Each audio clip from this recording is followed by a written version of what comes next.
how to do it, hey. Let's talk about behind the scenes. Yeah. Let's Baby, do it. like Let's talk about behind the scenes. Can you teach me how to do it? You know what? All I need is a beat that's super bumpin'. And for you to back it up and dump it. Get it. Put your arms out front, lean side to side. It's really fun to be behind the scenes because everyone shows up at a cheer competition. If they've ever been to one, they know kind of what to expect. There's a floor there, a backdrop, there's some trophies that give out, and yay, and they all go home. The sport itself is fully worldwide, so obviously it was originated in the United States. But I tell you what, the international community has grown and the learning curve has grown incredibly well, and you're going to get to see some incredible athletes this afternoon who really are at these high levels. They're in the same league as the American teams, and we're competing at the world's levels. I think the thing that surprises the general public is what it actually is. I think there's still a big misunderstanding within the UK about what all-star cheerleading is. There's still a sense very much, if you say cheerleading, there's an immediate connection to pom-poms, sidelines, girls in sexy clothing. And there's a real sense that there's still a lot of advocacy to be done in the UK in terms of explaining what all-star cheerleading is.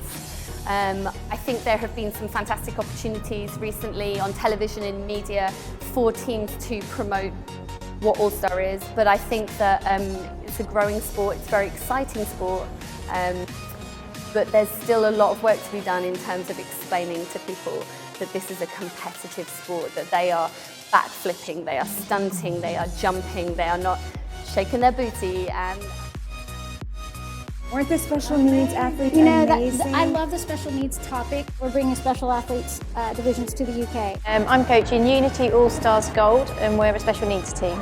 And my philosophy's always been that these group of children are exactly the same as everybody else. All you have to do is make adaptations. So just like a mainstream team, you might have somebody that perhaps is slightly slower, who can perhaps throw a ball even further. So you would obviously put them in those sorts of positions to play to their strengths. I always say, when we always have people ask us, who are the best teams, who are the ones to look at? And I will say, you know what, I'm not looking at those world's teams right now to tell you who the best teams are. I'm looking at their level 2 teams, because that tells me who's laying the best foundation. Guess what those level 2 athletes are going to be? If they're 10 years old now at level 2, and that is the best level 2 team there, guess who's going to be the best world team in a few years? So that's what I like to see. Progression. So Legacy itself does about 6 competitions a year. We do them in different parts of the country. I believe that we will hit. I believe that we will hit. I believe that we will hit. I believe that we will hit. I believe. And maybe 5 or 6 event providers in the UK running cheerleading competitions, and they also do about 6 events a year. And they all try not to all be on the same dates.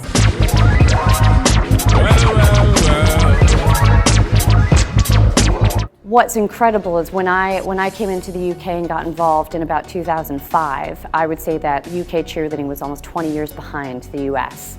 And just getting shoes on feet was an amazing thing, and kids out of leotards and inappropriate wear, getting teams that were appropriate age levels and mixes, and developing abilities so that teams were evenly distributed in terms of talent, so that there was a truly level playing field available to athletes to encourage more people to join.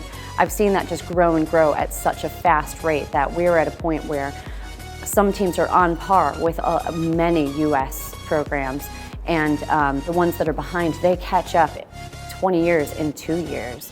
And it's just amazing, and that's mainly come from coaches' education, the availability of the internet. We're working now on events for 2 years from now. So obviously we're talking about hiring large arenas. We're talking about 50 to 60 staff on these major events. We're all structured in different cycles. Everyone's running. We run the routines are 2.5 minutes. We run a new routine every 3 minutes and 20 seconds. And let me tell you, it is like a machine. We're on it is time, on time. It's crazy what's happening here. So these kids are going through warm-up. There's a lot of pressure. They've worked really hard and they really want to have a great time, and they have a 2.5 minute window to make it right?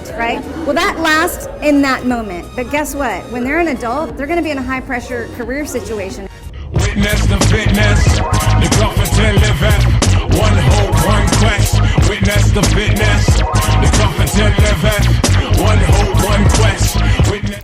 So during a competition day, what I do is I'm available to coaches to come and talk about their scores if they have any questions. Primarily, I make sure that I communicate any issues that they've had in terms of breaking any rules that we follow, and making sure that they understand how our score sheet works, how they can get better, and how they can help their teams grow and score higher, if not win, at their next event.